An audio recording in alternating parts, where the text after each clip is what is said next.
Hey there, everyone. Welcome back to Utility Sports. And Tom Brady's season with the Tampa Bay Buccaneers is up, done with, and over after a loss to the Dallas Cowboys in the NFC wildcard round. And possibly his entire tenure with the Tampa Bay Buccaneers is up in the clouds right now. Do we know if he's going to return to Tampa Bay? Is he going to be done playing football? What is the news on Tom Brady? I think a lot of people are going to be asking that tonight after their loss. So let's jump into it. If you guys do enjoy this video, make sure to leave a like and subscribe to the channel for more.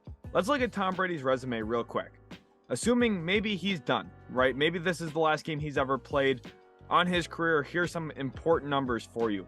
251 regular season wins, 82 regular season losses. That is an incredible record. For those of you who maybe aren't the most mathematically gifted, he basically wins 3 out of 4 games for his entire career. That is incredible. On pace for a 16-game season, which is what Tom Brady played most of his, career in. That's 12 wins a year on average. That is ridiculously good. He also completed about 64.5% of his passes for a whopping 89,214 career passing yards. Absolutely ridiculous number. Blew Drew Brees' mark out of the water. It's incredible the amount of yards this guy's throwing for. The durability, the longevity of Tom Brady's career is unmatched in the NFL. Threw for 649 touchdowns in the regular season, 212 interceptions, so over a 3-to-1 touchdown to interception ratio. And throughout the back end of his career, got even better and better and better in these marks.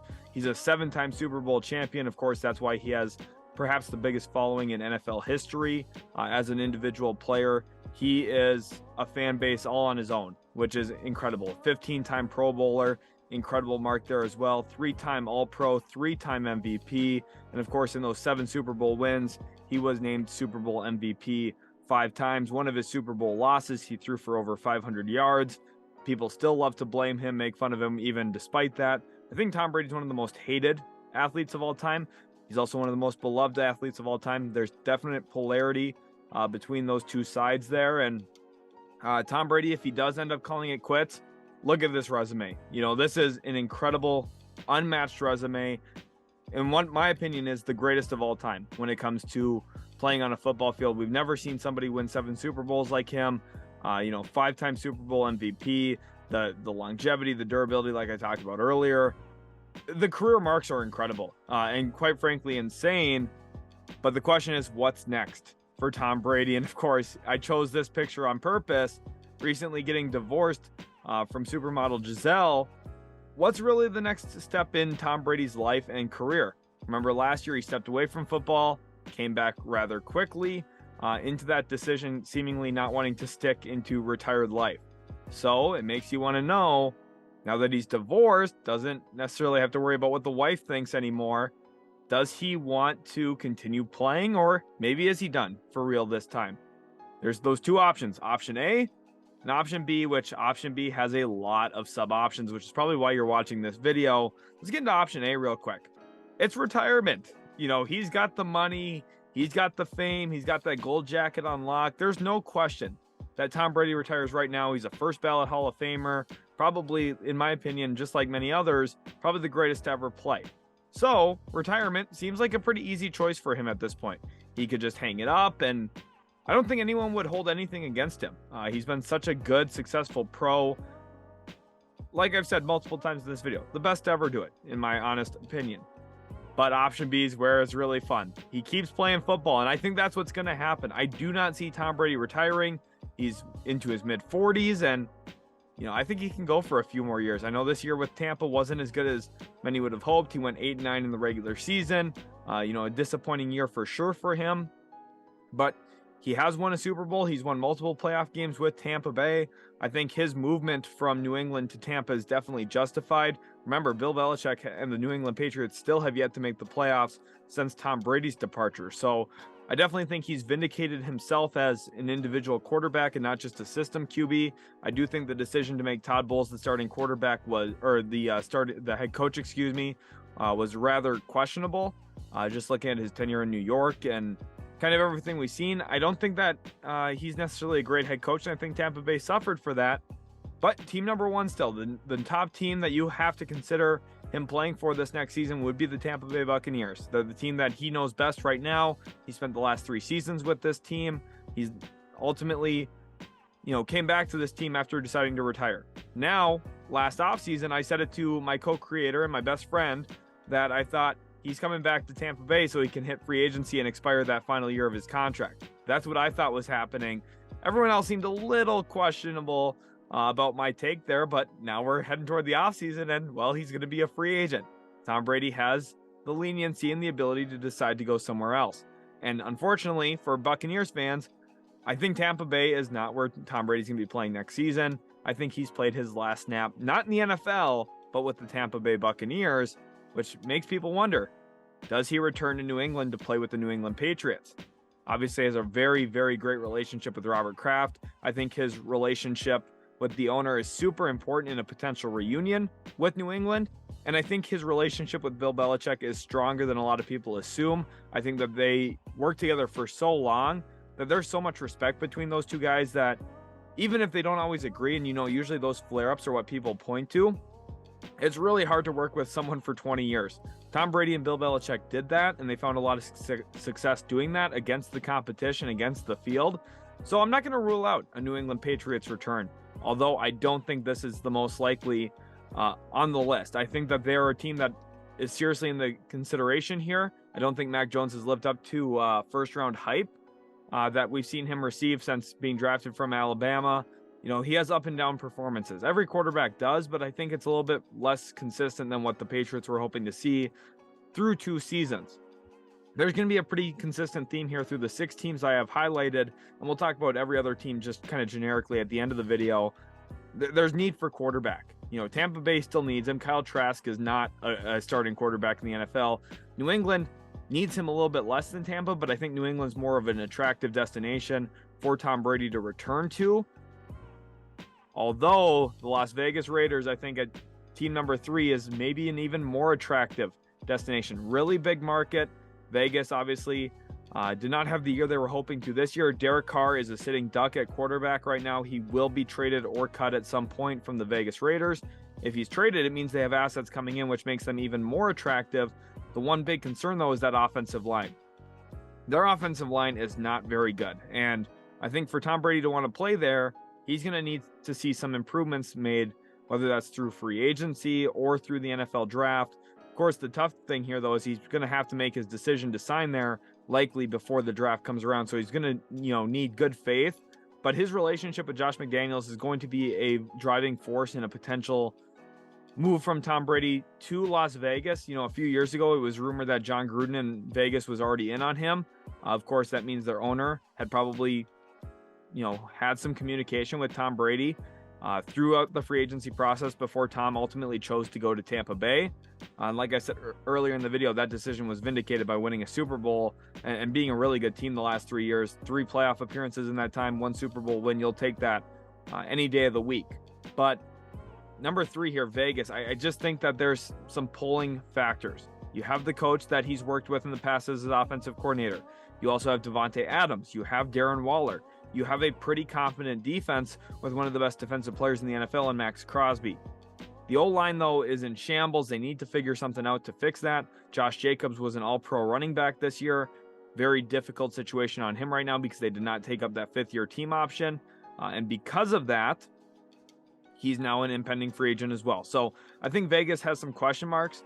I don't really like them as a landing spot, but I do think they're very noteworthy.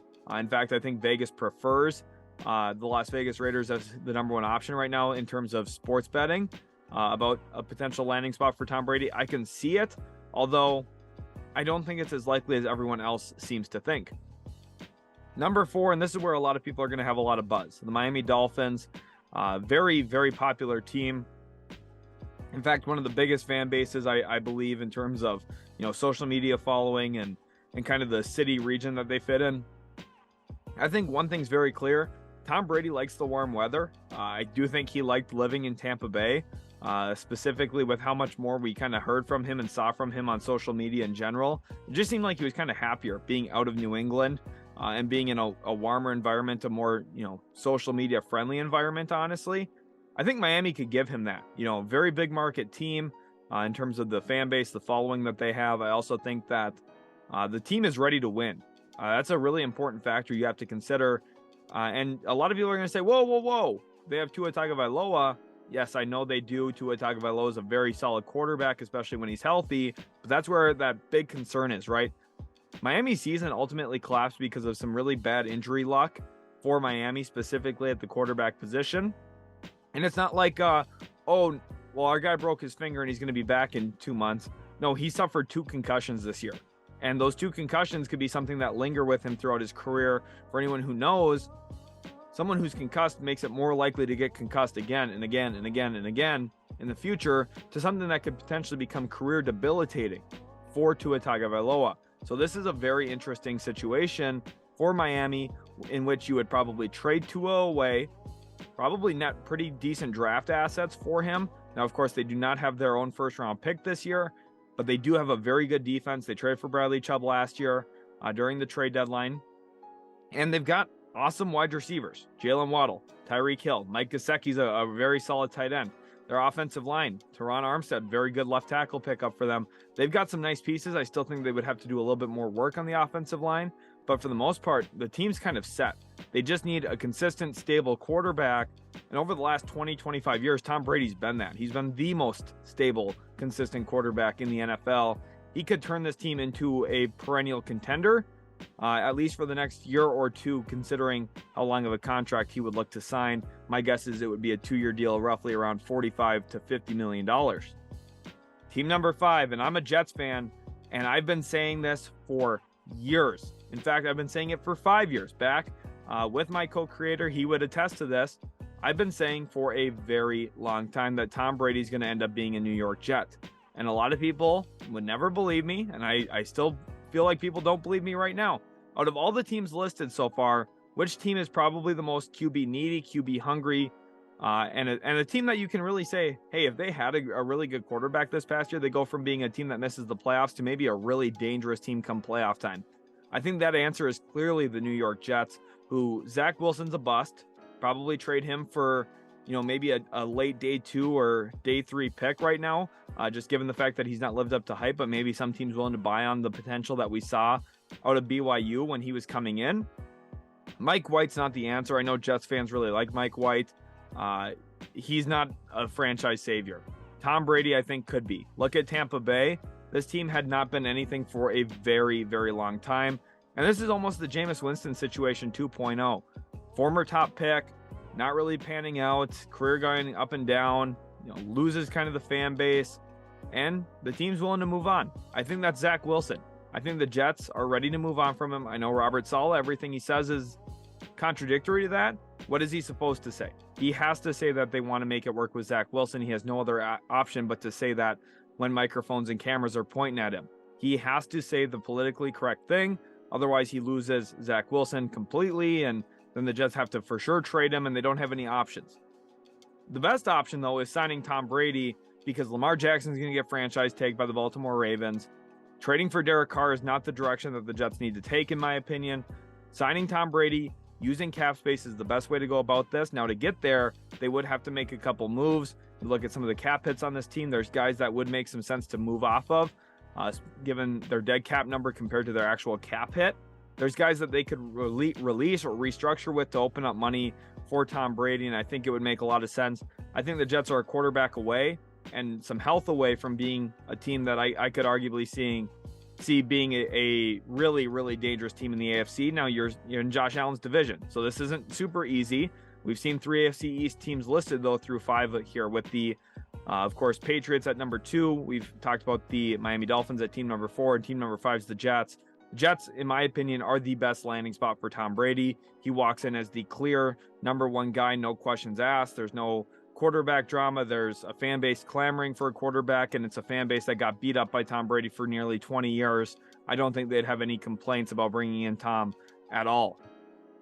Team number 6, now this is an interesting one. It's the San Francisco 49ers, and I think with the 49ers, it's a little too soon.